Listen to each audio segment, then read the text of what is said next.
دوستو، ایک امام مسجد اور مدرسے کی ہر ذمہ داری کو بحسن خوبی انجام دیتا ہے۔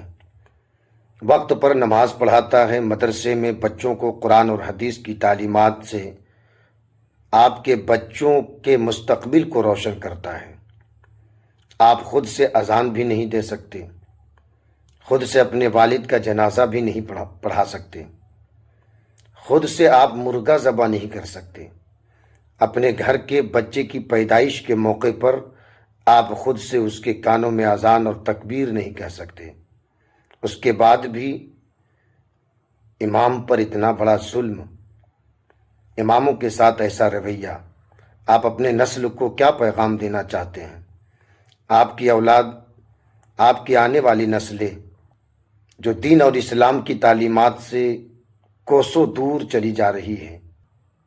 بہت ساری باتیں ہیں، یہ ایک درد بھری کہانی ہے جو یہ حضرت کی زبانی آپ حضرات سماعت کریں۔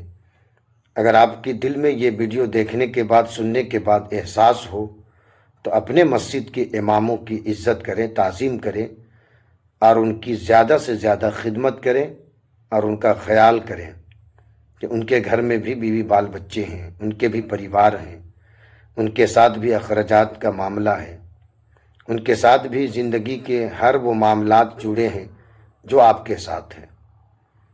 پہلے آپ ویڈیو دیکھیں، اگر آپ کے دل میں احساس ہو جائے، ایک امام کا درد پیدا ہو جائے تو اس ویڈیو کو آپ خوب شیئر کریں اور اپنی رائے آپ کمنٹ میں پیش کر سکتے ہیں۔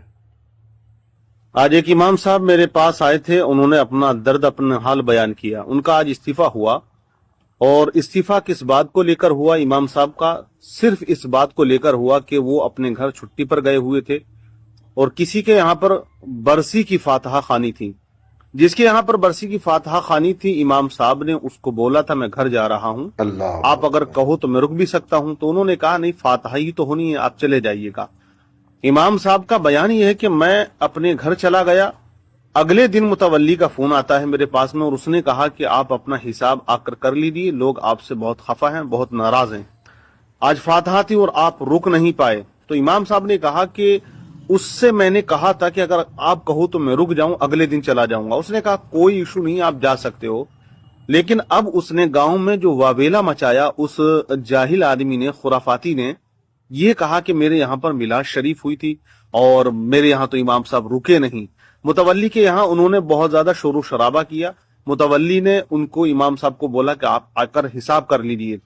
امام صاحب نے اپنے درد بیان کرتے ہوئے بتایا کہ میں گیا اور جانے کے بعد میں نے کہا کہ میرے جو 15 دن آ چکے ہیں مہینے کے، آپ میرا حساب کر دیجیے۔ تو متولی صاحب نے کہا کہ 15 دن کے آپ نہیں پیسے لیں گے، چھٹیاں آپ کی کٹیں گی، جو آپ کل گئے ہو، کل کا دن آج کا دن بھی کٹے گا، 12 دن کی تنخواہ آپ کو دی جائے گی۔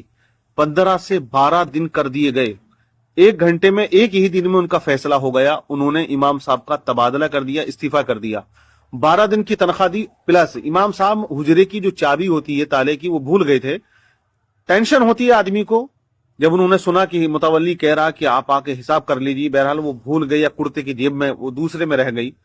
تو متولی کا کہنا یہ تھا کہ 250 روپیہ کٹے گا یا آپ چابی لا کر دیجیے۔ ان کا گھر اس جگہ سے جہاں پہ وہ امامت کے عہدے پر فائز تھے غالباً 40 سے 35 کلومیٹر کی دوری پر ہوگا، 100 روپے کا تالا ہوگا زیادہ سے زیادہ۔ اس میں بھی امام صاحب سے بڑی نوک جھوک ان لوگوں نے کی، بڑے درد کے ساتھ، بڑے کرب کے ساتھ وہ آئے تھے اور کہہ رہے تھے کہ کیا کیا جائے، آخرکار اپنے بچوں کو میں مولوی کیسے بناؤں، اپنے بچوں کو میں کس طرح سے اس لائن میں لے کر آؤں۔ اب آپ مجھے بتائیے گا حال کیا ہے لوگوں کا، صرف اس بات پر کہ وہ رکے نہیں یا ان کو روکا نہیں گیا، پھر پیچھے خرافات کو پھیلا دی۔ تو مجھے آپ بتائیے، کیا آنے والی نسل اپنے آپ کو مسلح پہ لانے کی کوشش کرے گی؟ مجھے تو لگتا ہے کہ نہیں کرے گی۔ آج کے اس پرفتن دور میں بہت کم لوگ ہیں جو بچوں کو عالم بنانا چاہتے ہیں، صرف انہی خرافاتوں کی وجہ سے، ان نااہل لوگوں کی وجہ سے، جن کے اندر سلیقہ نہیں، طریقہ نہیں، جو سیلری ڈھنگ سے نہیں دے پاتے۔ امام صاحب کی تنخواہ ماتر 12,000 روپے تھی، اس میں وہ اتنی پابندی کر رہے تھے، مدرسہ الگ پڑھاتے تھے اور مسجد میں ڈیوٹی الگ دے رہے تھے۔